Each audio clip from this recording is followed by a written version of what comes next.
दिल्ली में एनडीए की एक बड़ी बैठक समाप्त हो गई है, लेकिन इस मीटिंग से नीतीश कुमार को लेकर एक बड़ा इशारा मिलता दिख रहा है। असल में इस बैठक में एनडीए के तमाम दलों के प्रमुख शामिल हुए, लेकिन जेडीयू की तरफ से नीतीश कुमार इस मीटिंग से नदारद दिखे।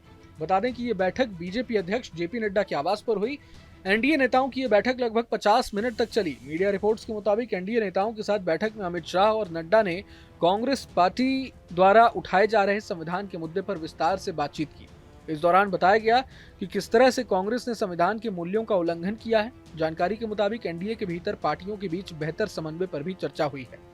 इस दौरान इस बात पर भी चर्चा हुई कि किस तरह एक कैबिनेट मंत्री और एक राज्य मंत्री विभिन्न सांसदों के साथ समन्वय करके उनके मुद्दे को सुलझाएंगे। इस बैठक में केंद्रीय गृह मंत्री अमित शाह भी मौजूद थे। कहा जा रहा है कि मीटिंग में एनडीए में बेहतर तालमेल और समन्वय को लेकर रणनीति पर चर्चा हुई है। एनडीए के सहयोगियों को भी ये बताया गया कि किस तरह विपक्षी दलों ने अंबेडकर पर दिए बयान को गलत तरीके से पेश किया और इसके इर्द गिर्द एक राजनीतिक कहानी गढ़ने की कोशिश की। मीडिया रिपोर्ट्स के मुताबिक बैठक के दौरान अमित शाह ने कहा कि कांग्रेस के द्वारा उठाए मुद्दे जैसे अंबेडकर और अन्य में ना उलझें, बल्कि सकारात्मक काम करें और सरकार की नीतियों और काम को धरातल पर उतारें।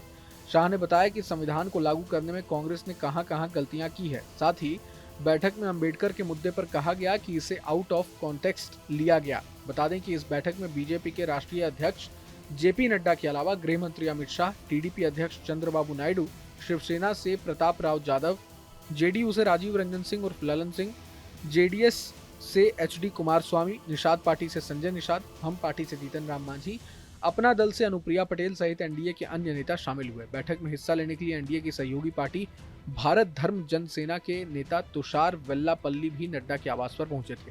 कहा जा रहा है कि सबसे पहले हरियाणा और महाराष्ट्र के विधानसभा चुनाव और यूपी के उपचुनाव में एनडीए के बेहतर समन्वय और शानदार जीत पर बधाई दी गई। इसके अलावा एक देश एक चुनाव और अंबेडकर से जुड़े मुद्दों सहित अन्य मामलों पर एनडीए के नेता एक सुर में अपनी बात रखे।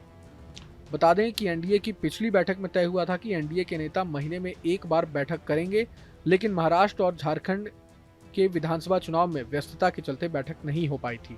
अब जिस तरह से नीतीश कुमार इस बैठक से नदारद दिखे हैं और पहले से ही नीतीश की बीजेपी से नाराजगी की बातें चल रही हैं, ऐसे में इस बात को और जोर मिल गया है कि बिहार विधानसभा चुनाव से पहले नीतीश कहीं कोई बड़ा कदम तो नहीं उठाएंगे। असल में नीतीश कुमार के नेतृत्व को लेकर संशय की स्थिति इसलिए पैदा हुई क्योंकि गृह मंत्री अमित शाह ने एक टीवी चैनल के कार्यक्रम में कह दिया था कि बिहार का अगला सीएम कौन होगा इस बाबत संसदीय बोर्ड फैसला करेगा।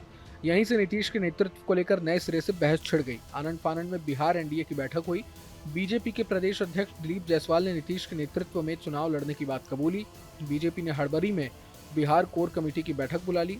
हरियाणा में हो रही कोर कमेटी की बैठक के पहले ही दिन स्पष्ट कर दिया गया कि नीतीश कुमार बिहार में एनडीए का नेतृत्व कल भी कर रहे थे, आज भी कर रहे हैं और कल भी करेंगे।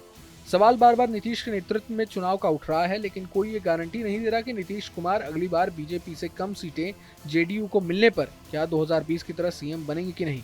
इसी एक बात में सारा रहस्य छिपा है। अमित शाह ने भी ये कहा कि महाराष्ट्र में बड़ी पार्टी होने के कारण ही बीजेपी ने सरकार बनाने की दावेदारी की। उनकी इस बात के बाद संदेह की कोई गुंजाइश नहीं बचती कि इस बार बीजेपी 2020 के स्टैंड पर नहीं टिकेगी। बहरहाल पूरे मसले को लेकर आप क्या सोचते हैं हमें कमेंट बॉक्स में जरूर बताएं।